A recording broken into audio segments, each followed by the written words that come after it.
Welcome to AlexGs Aquarium, everybody. Today I've got another update on the aquarium system, and I'm going to be going through parameters that I'm monitoring and testing for.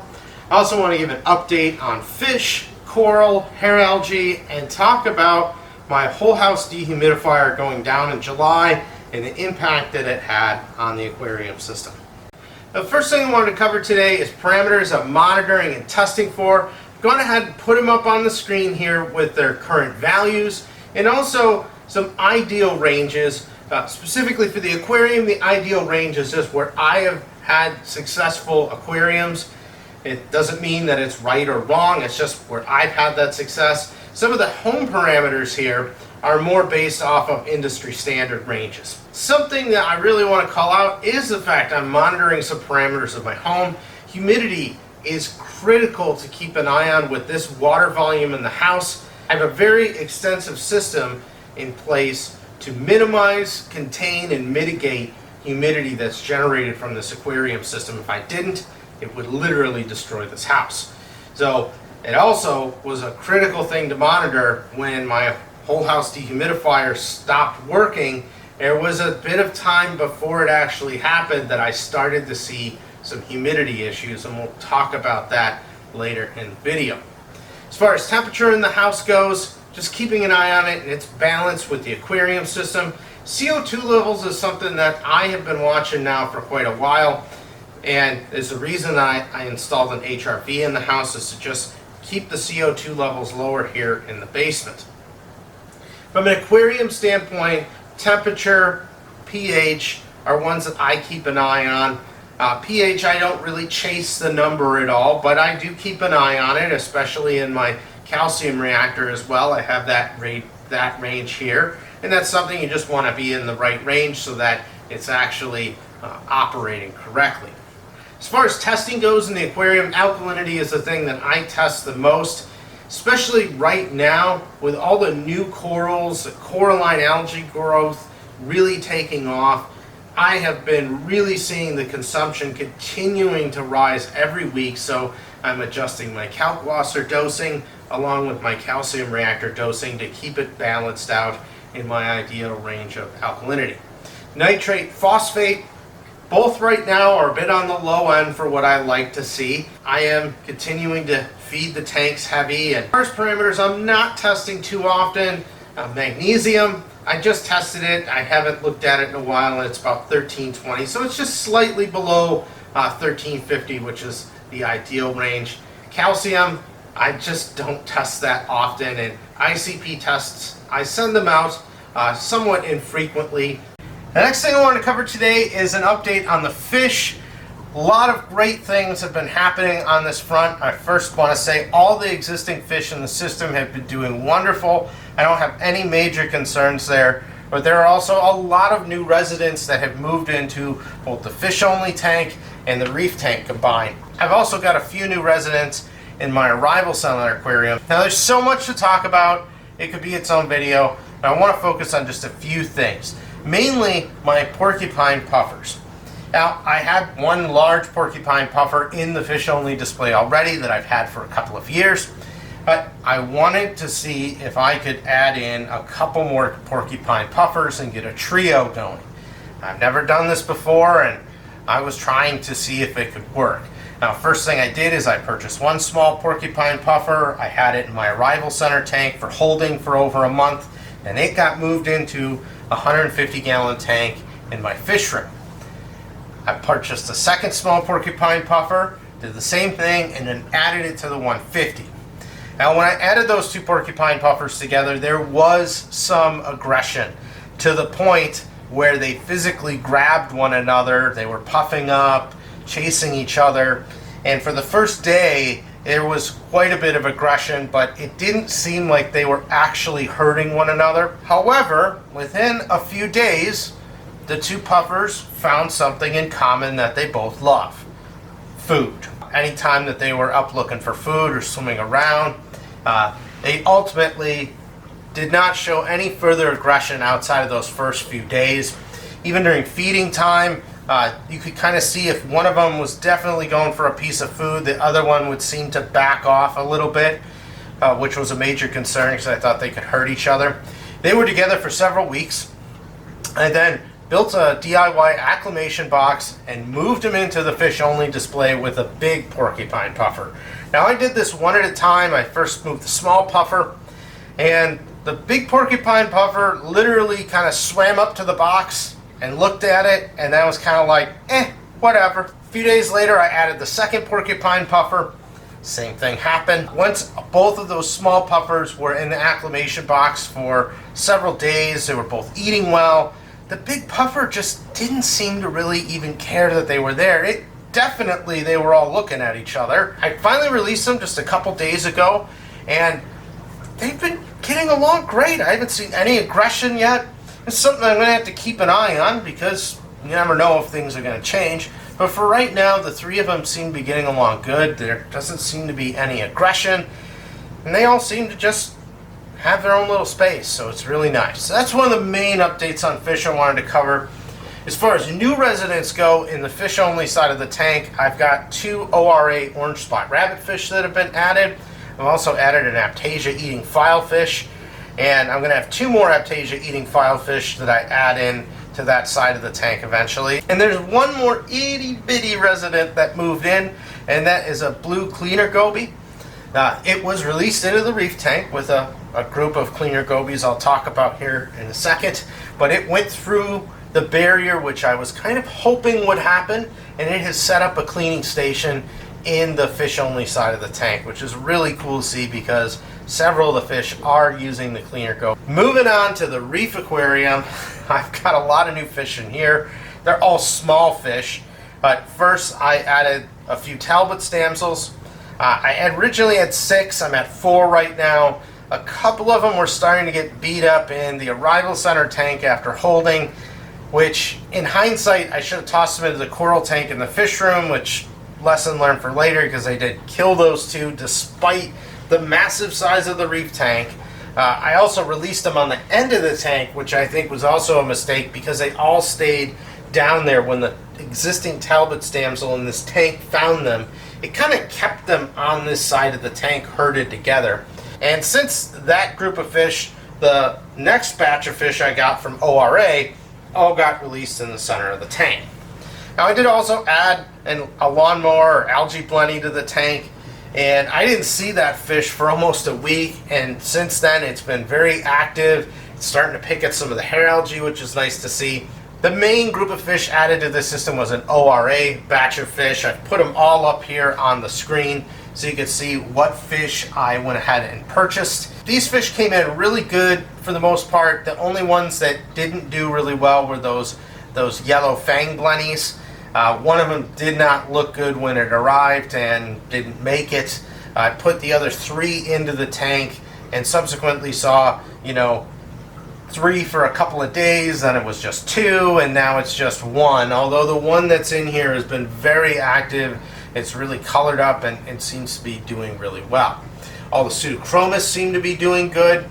The Watchman gobies were itty bitty, and I put those guys in, and I literally have not seen any of them since, except for one that I accidentally sucked out of the tank while I was removing hair algae. I found it in one of my buckets while I was straining out the algae before I dumped it down the sink, which is always important to do. And I found a little guy, and he was kind of like, what's going on? So I released him back in the tank. Seems like he's doing good, but I don't expect to see those little gobies for quite a while. Even when Watchman gobies are adults, they could be incredibly secretive. I found the one, but who knows where the others are. Maybe they'll show up one day in the future. And finally, the cleaner gobies. I got 3 different kinds.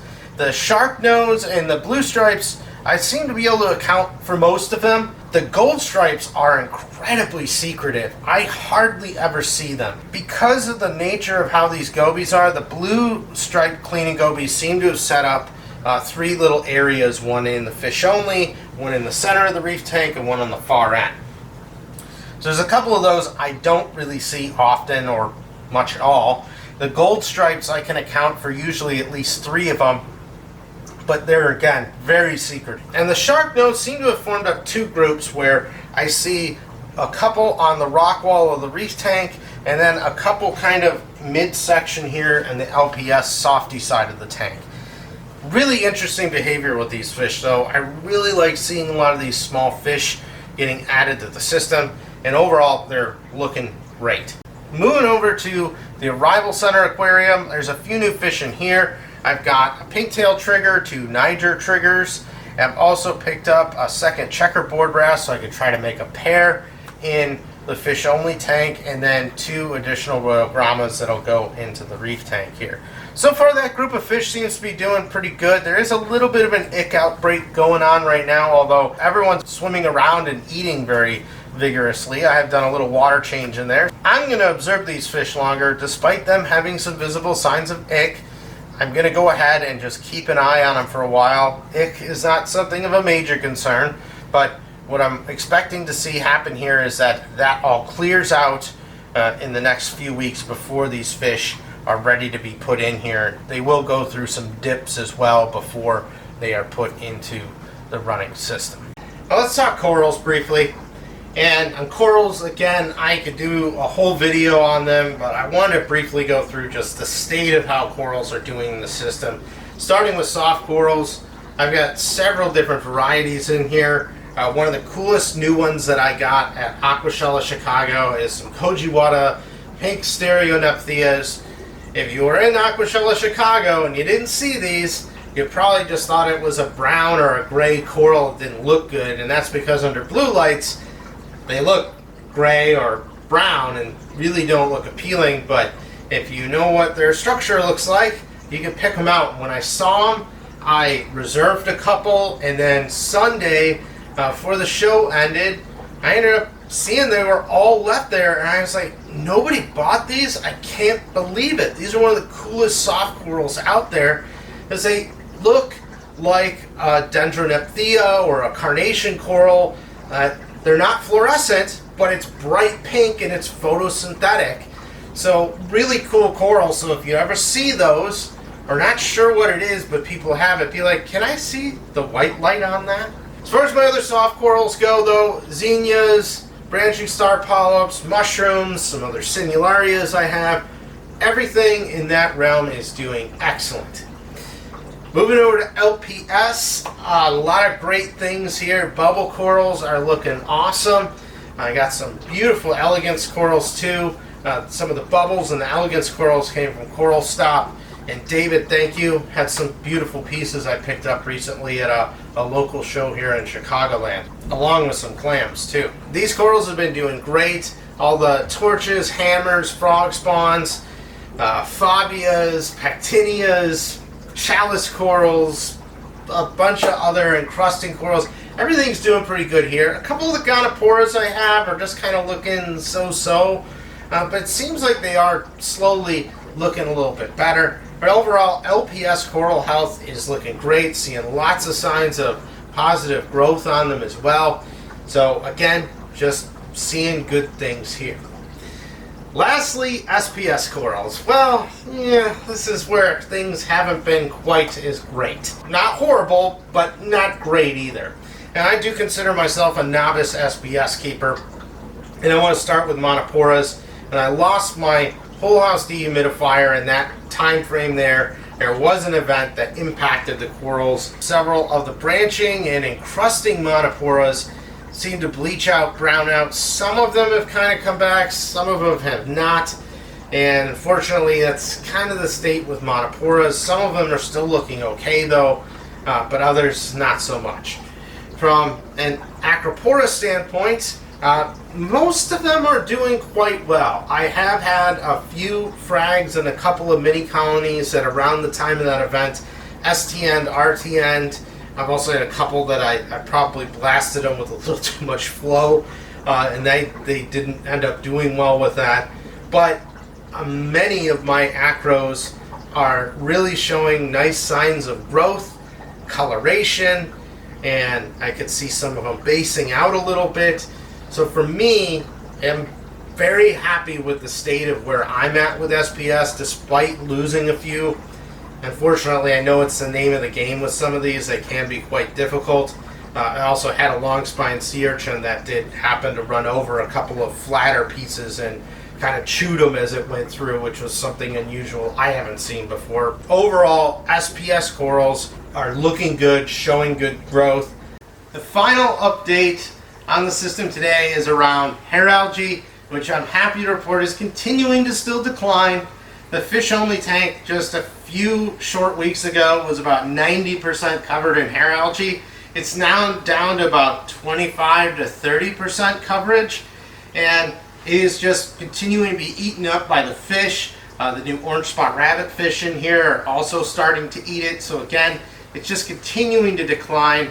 Still doing those weekly 50-gallon of water changes where I'm siphoning hair algae off the rocks as best I can.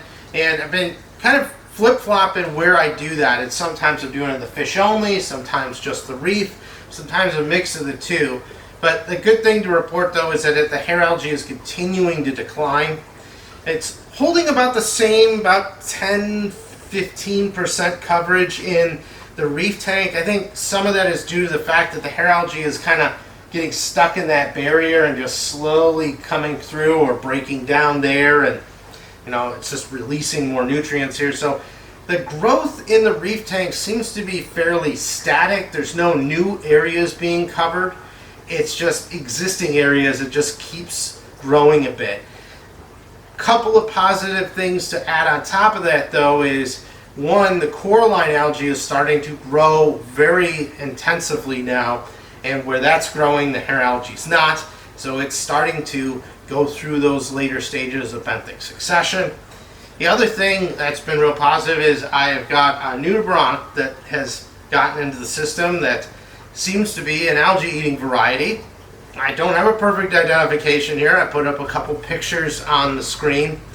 It's been kind of tentatively ID'd as the name I have up on the screen, which they eat filamentous algae, and I've also seen them on the glass, so they might eat some film algae too. I still think I'm probably going to add another load of snails, maybe a few more urchins in here too as well. The herbivorous fish, I definitely want to add more of them too. The algae blenny is starting to pull at the algae too, which is good. So, and the system's just turning 9 months old, so pretty happy with where I'm at right now. So that's the updates on the fish, coral, hair algae, but I do want to talk about my whole house dehumidifier going down this July.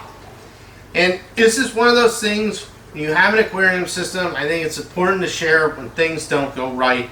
Now, as I mentioned at the beginning of this video around parameter monitoring and testing, I am watching my humidity levels in this house like a hawk. I've got multiple humidity monitors all over this house. I look at them every single day. And in July, in Chicagoland, we were getting into the high 90s for a few weeks on end. Really high humidity, from 70 to 100%, because it was raining multiple times a week. Some really bad storms. Middle of July, we had a derecho come through and a tornado on the leading edge of it, just missed my house by about 800 feet. So it was pretty wild in July here. And during that time, I was like, if it's that bad outside, how is the humidity inside? And I noticed that it started to creep up a little bit. Now, in a lot of areas of my basement, there's a bit of a range that it goes in. Usually in this side here, down by the reef, it's usually down into like the 40 percentile range. In the main basement, it could be in the 40s. Upstairs, it could usually be somewhere in the 50s. In the fish room, usually in the 50s, and maybe a touch of 60% once in a while. But normally, it's pretty steady in those ranges. And what I started to see is everything started moving up a few percent.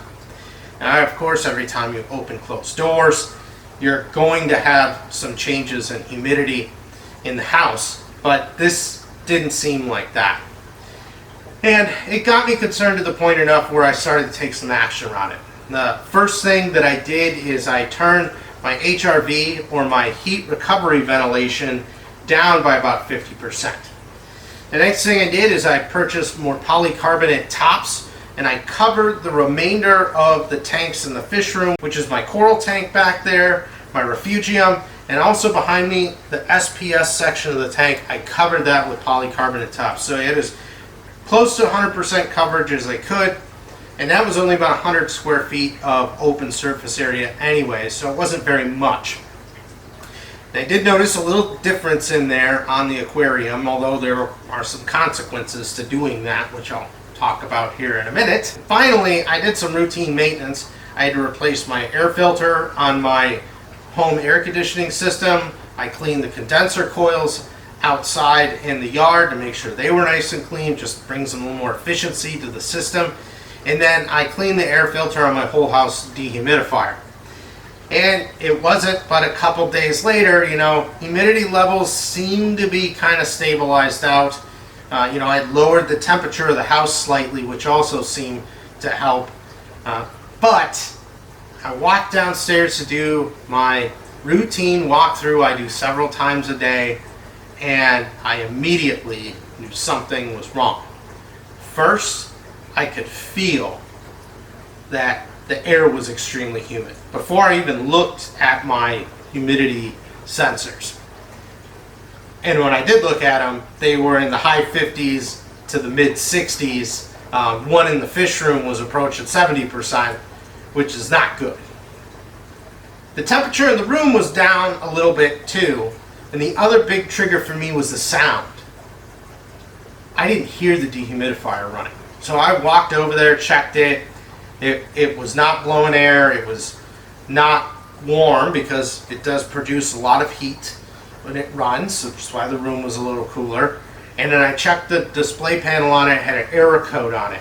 I called April Air's customer service. I walked through the diagnostics with them, and they ended up saying, yes, it looks like this is a refrigerant leak. The unit is no longer going to function. It's not repairable because it's a sealed refrigerant system. So I ran through with them my purchase invoice and everything, and they said it's under warranty. We're going to replace it for you. I had to ship back a warranty form with a physical piece of wire. I cut off the original unit along with the serial number sticker off of it. Now I shipped that to them via UPS the same day I talked to their customer service. And less than a week later, I received my brand new whole house dehumidifier to replace the one that failed. And I really just want to say a huge thank you to April Air customer service. It was excellent. No hassle. They were very nice, polite on the phone. They worked with me well. So, what was the impact of this event? Well, as I mentioned, it was really around SPS corals, mainly monoporas, possibly a few SPS. And I want to start by saying is why that happened. I truly do not know, because it wasn't the fact that a dehumidifier died and the refrigerant in it did leak into my fish room and my basement. I don't know how quickly that happened, but I know that it lost its charge. So that's one factor here. But there are other factors here that I think are important to talk about. Because before the dehumidifier flat out stopped working, I did a few actions that impacted the system as well before the dehumidifier just stopped working. The first one was I took my HRV, heat recovery ventilation, and I turned down the fan speed by about 50%.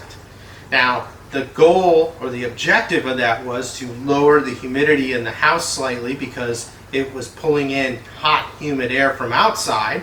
However, there was a consequence to that, and that is the CO2 levels in my basement and home in general go up, and that can affect my pH. The second thing I did is I put polycarbonate tops over the system. Doing that, polycarbonate tops, and I have measured this, will reduce the light penetration into the water by about 10% of your par. So the light level drops. The other thing is while it reduces evaporation and can lower humidity, by preventing evaporation, the temperature of your aquarium system goes up. So I had a swing in temperature by about a degree up in the system. And you've also lowered the light going to everything. In conjunction with the refrigerant leak, there's a few things that have happened here that affected the system in different ways. Now, refrigerant boils off at room temperature, so I don't know the chemistry if it is even soluble in water or if it would have an effect. But there were several actually that took around the same time. So I don't know if it was one of these, a combination of them, but I did have that impact. Now I will say, when the new dehumidifier arrived, things kind of normalized. I stopped seeing the corals being impacted. I didn't see the fish being impacted, and all the corals outside of SPS, mainly monoporas and a couple acros, all looked really good. So for me, I didn't want to take any drastic steps here. I was just starting up my 50-gallon-a-week water changes. While this all happened too, I did notice a change in water chemistry. Alkalinity specifically went from about 8.386 and shot up from about 9.6 to 10.